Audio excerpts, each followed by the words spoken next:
Okay, we've got 2 more games to talk about, but first, if you're new here, my name is Nuckhead, and I'm reviewing every single game the Vancouver Canucks play this year, from preseason to playoffs. So if you want to stay up to date on the team and watch me lose my mind along the way, hit subscribe. Alright, let's get weird. Starting with Game 13 against the Edmonton Oilers, the most anticipated matchup of the Canucks schedule so far, and for good reason. It's the first game between these two teams since meeting in round 2 of last year's Stanley Cup playoffs, and what ended up being an unforgettably entertaining series that most of us are going to remember for the rest of our lives, no matter which team you cheered for. After 7 hard-fought games, the Oilers eventually came out on top, defeating the Canucks by just 1 goal, and it was a goal scored by a guy who was born and raised in Vancouver. Ouch.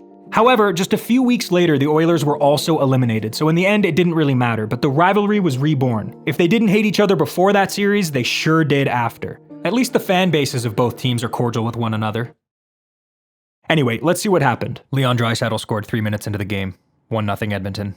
Our old pal Vasily Podkolzin was playing his first game against his former team, and here he is getting absolutely flattened by Filip Hronek. Sorry buddy, you're an Oiler now, this is just how it goes. Carson Soucy bumped Connor McDavid after the whistle, which was funny to see given their complicated post-whistle history. Then, in the final seconds of the first period, Soucy swept a loose puck out of the Canucks crease right before Draisaitl was able to get his grubby little mitts on it to keep it 1-0 Oilers after 1. Kevin Lankinen was in net again for the Canucks, and he had an interesting game.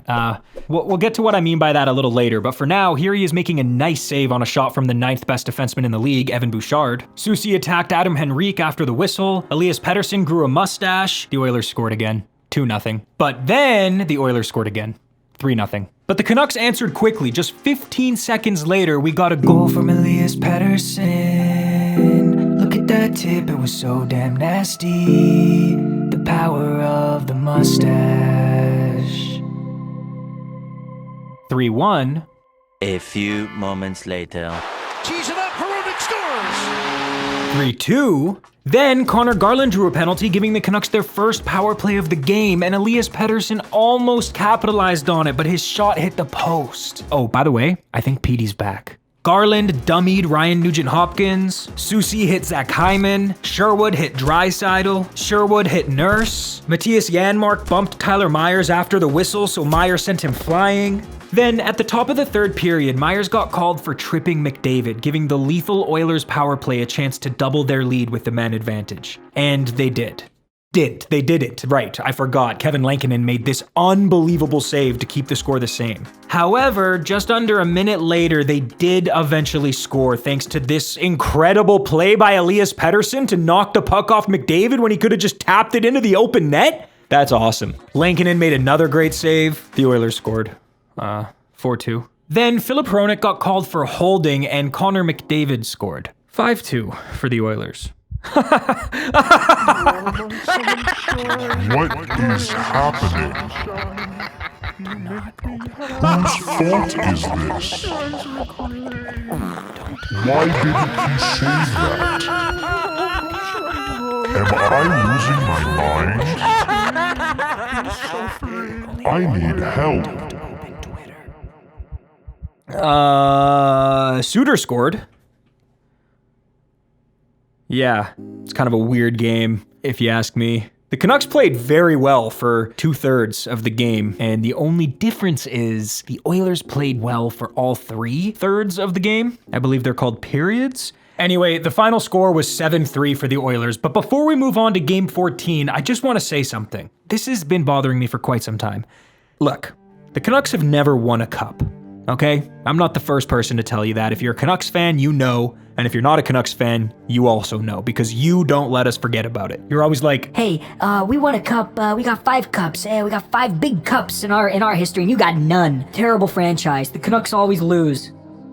Okay, here's the thing. The Oilers haven't won a cup since 1990. That was 35 years ago. 35 years ago!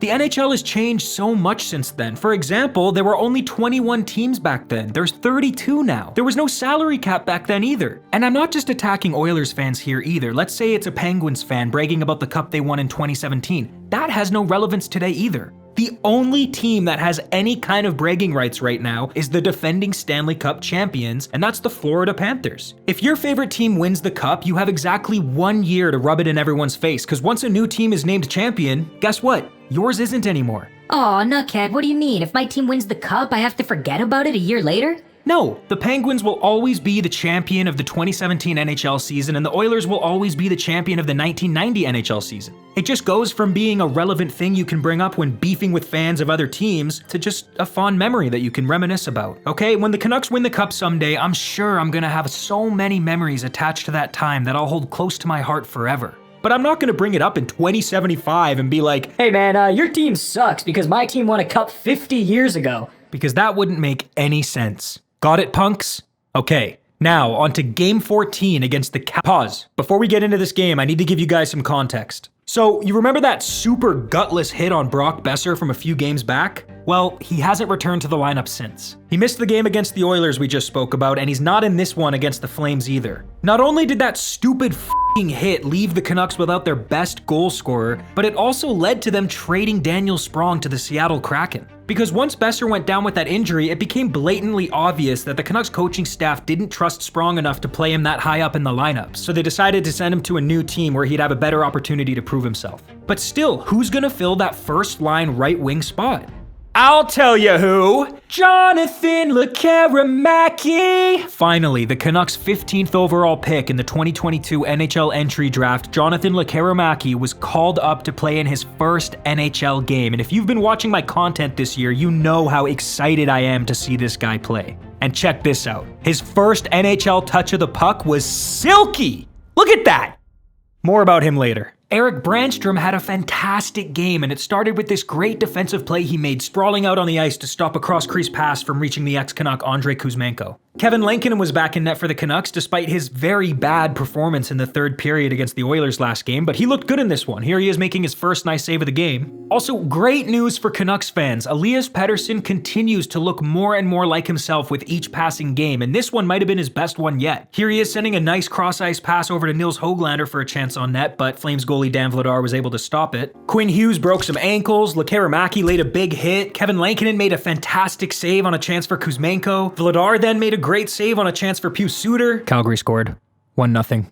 But then, Pettersson drew a penalty and scored on the ensuing power play. Classic Petey. By the way, Tocchet had the rookie Lekeramaki out on that first power play unit right away, so it's pretty clear they have faith in this kid's ability to score. 1-1, tie game. Teddy Bluger got a breakaway, Petey knocked Flames defender Tyson Barrie to the ice with a reverse hit. Then Pius Suter scored thanks to a beautiful little saucer pass from JT Miller. What a nice little pass that was, I enjoyed that a lot. 2-1 Canucks. Then Denton Heinen got called for slashing, giving the Flames a chance with the man advantage, but thanks to the amazing penalty killing of Kiefer Sherwood and Connor Garland, the Canucks killed it off. Then Brannstrom drew a penalty, giving the Canucks another power play, and Lekeramaki almost scored the first goal of his career, but he couldn't quite beat the pad of Dan Vladar. It was a great save. 2-1 Canucks after 2 periods. But do you remember what happened last time the Canucks carried a lead into the third period against the Calgary Flames?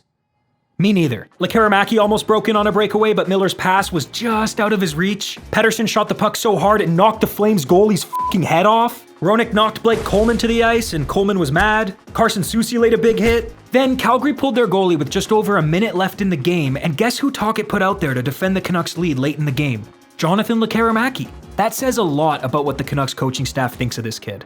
Anyway, the Canucks were able to hold on and beat the Flames 3-1, improving their record to 8-3-3 on the season with a points percentage of .679, which is good enough for 7th in the entire league. Shout out to these geniuses for guessing the score of Game 14 correctly. If you want a chance to be shouted out in my next video, leave a comment predicting the score of the next 4 games against the New York Islanders, the Chicago Blackhawks, the Nashville Predators, and the New York Rangers. But make sure you format your comment like this or I won't see it. Thanks to these killer knuckheads for supporting the channel by clicking the join button. Thank you for watching. I'll see you next week. Bye.